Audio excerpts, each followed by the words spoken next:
Remember these incredible theaters. So this is the Bloor Cinema, now called the Hot Docs Cinema. And this is what it looks like. And there's even upper balconies. My God, you're so far away. But you know,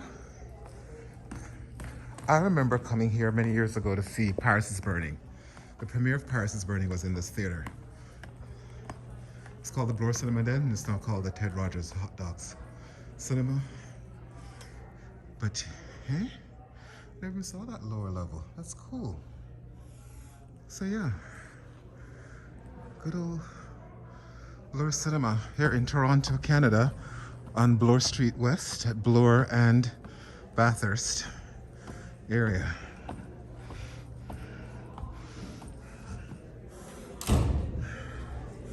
It's really cool.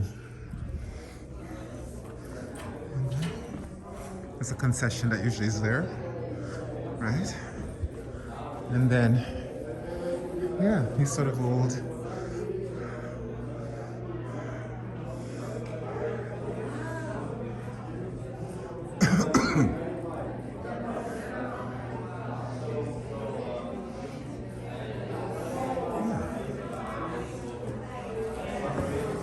got these sort of Art Deco-ish kind of details.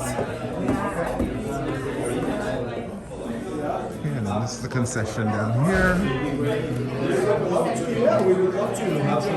And it's got this concession right there. And then look at this glass in here. I was inside looking out thinking, wow. So you can look right through the theater at the back here. Right? Very interesting. Seating area. Very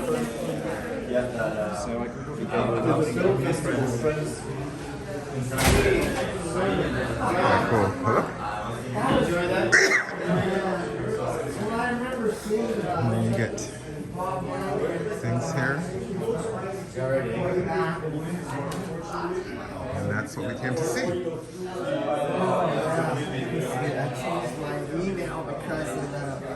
Not because of me.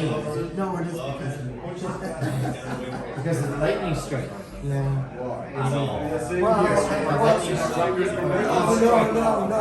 Yeah, really cool. All right, so here we go. A storm and the lightning hit our building. So I lost my wife.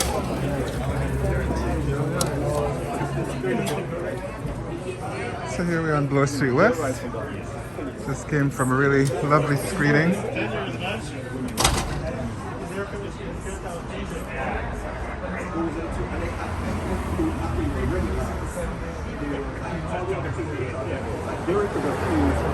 All right, let's get out of here.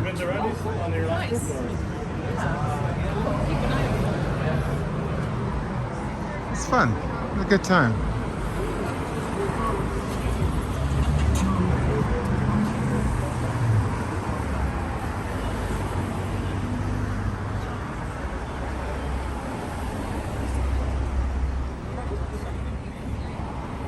Very cool, huh?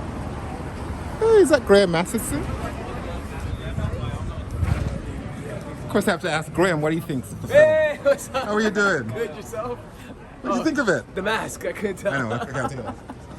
I loved it. It was great. Well, it's good to see, the music represented and a different perspective. What's the best thing about it for you? That's a good question. I think hearing like the old Dennis Brown tune, it's like hearing a young Dennis Brown and like some of these other songs that were sort of unearthed on the film. But I mean, they played that Dennis Brown song for quite a bit throughout the movie, and I was like, I couldn't get enough of it. They could have kept playing that. I know. So I'm just looking for the release. I'm like going home now to go search, Yeah, search so for it all am I, over so am I, yeah. on the internet somewhere, right? Yeah. And when they said they started recording that, the re-record with the Young English woman. singer, Yeah. and that was like 5 years ago.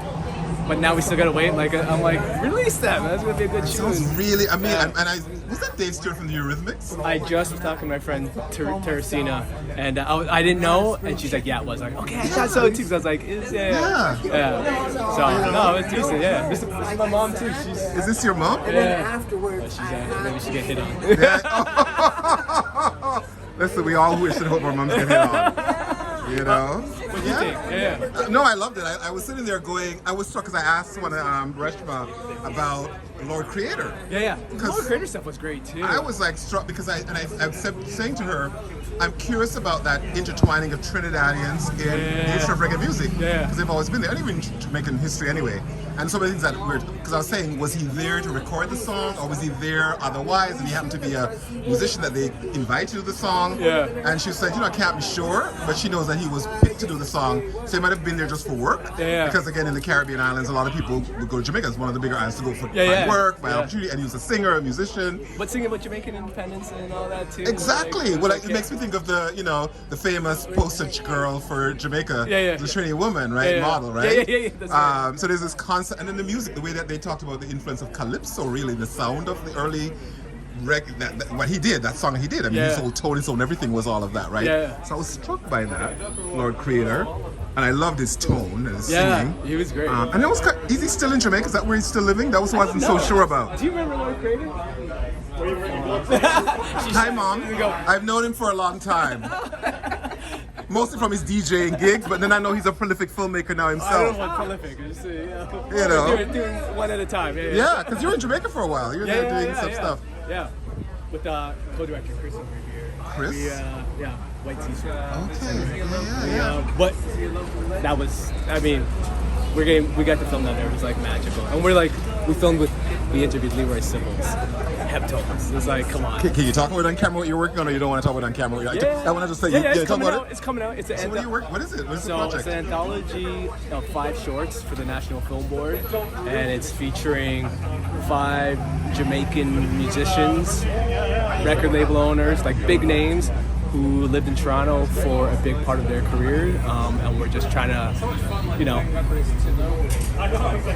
elevate these stories, celebrate these stories that we don't really celebrate as much as we do certain other musicians throughout our musical history here in Toronto. So look out for it. It's coming out soon. Big name. It's called. We don't. You have a title yet? We have a working title, which you can't really talk about yet. Okay, all right. But it's National Film Board. The working title is called Rita Marley Lives on Degrassi Street. We can't really talk about it because we'll get an illegal if we're using Rita Marley's name. So there's a new title we're going to be working on. But Leroy Sibbles is one of the people we're featuring. Nana McClain. We've done all the interviews. Johnny Osborne. We got to interview Johnny Osborne up here in Toronto, and we helped sort of like organize a concert more for us to be able to film it, but it was a magical concert at Basement 254. You weren't there. It was it was good. It was so good. It was a basement. It was like it felt like 1981 Toronto Jamaican basement party with Johnny Osborne. Singing. You were banging on the walls. That happened. Sweaty, banging on the walls. And you're worried if a fire breaks out right now, how are we all going to get out of here without trampling each other? One exit. That's great. That's great. Well, good to see you. Man. Thanks for allowing me to chat with him for a while, Mom, and interrupting your time. It's nice to see parents hanging out together with their kids, So, anyway, have a good night. Good to see you. All right, take care. All right. That was lovely, eh? Toronto, you're around people you meet, right? And his name is Graham Matheson, on Instagram known as Gramantics. So amazing DJ, and also then doing film and stuff, right? Clearly you can hear from it that he knows his stuff. So here we are at appropriate Seminole, Bloor, and Bathurst, which was an area that when I landed anyway as an immigrant, my family used to come as one of the places to ground zero for black community, right? Here in Toronto. And so,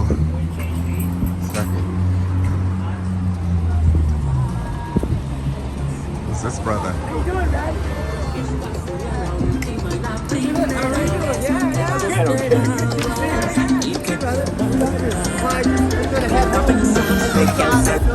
Oh, I love the music, but I'll leave you alone. Great music, great music. They just got out? Yeah, I'm looking for real. And this is, so down there now is going to be Blackhurst, which is the bookstore that Aita Sadu and I think it's Carlos, I hope I have that name right, run, which is a black bookstore here. Different book lists, which by the way was started by Wesley Critchlow. Let's give him his flowers, give him his due. Wesley Critchlow started that bookstore, and then Aita bought it, and Carlos, and they've been running it. But they're going to be part of this new development that has gone up where Odyssey's used to be, and they've got a site in there, one of those storefronts, which is Blackhurst. I think that's what they're going to call it eventually now. And then looking up here is up this, so as I go to the subway, which is where I'm going, is yeah. So this is Lower Bathurst, right? A lot of stuff used to happen, and cool. I mean, that's what I'm not saying, because down there used to be bunch of different businesses that were black, you know, or Caribbean, African related. And then up here, going up Bathurst, you are heading to where Joyce is up on the corner there. And there used to be Wong's all the way up, and then all the barbershops, Wisdom, Conrad, there's a whole bunch of them that was there. Still there actually, some of them.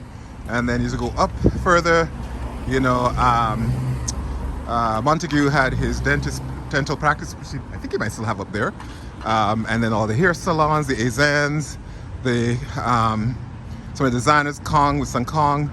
I'm not gonna remember everybody. And then of course 2 black guys at one point had a store, and then Third World Books with Lenny Johnson and his wife, whose name I can't remember, which is terrible, you know, erasing women's participation. But yeah. Oh God, what's her name again? It's not coming to me. It's not coming to me. And she held it on to that story even after Lenny passed away. Oh, why it's not gonna come to me? Darn. Oh, anyway, so there it is. There it is. All right, I'm gonna go to the subway. This is where, I don't know if you can see it. Subway, there. Going to here, Bathurst subway. Yeah, gonna go in there now. And sorry, okay. All right. So, and because you always catch me when this stuff happens to me, right? Even though, do I have any cash on me? No. So don't kill me now because I can't get no. Coming down on cash for me. Cause who carries cash anymore? We all have cards now, right? So that's the reality. That's why I can't get nothing. Anyway, so me know that'll cost me anyway and say, oh, look at the machine, I'll get her some money. But I forgot me yard. All right. Ciao. Good night. Good night.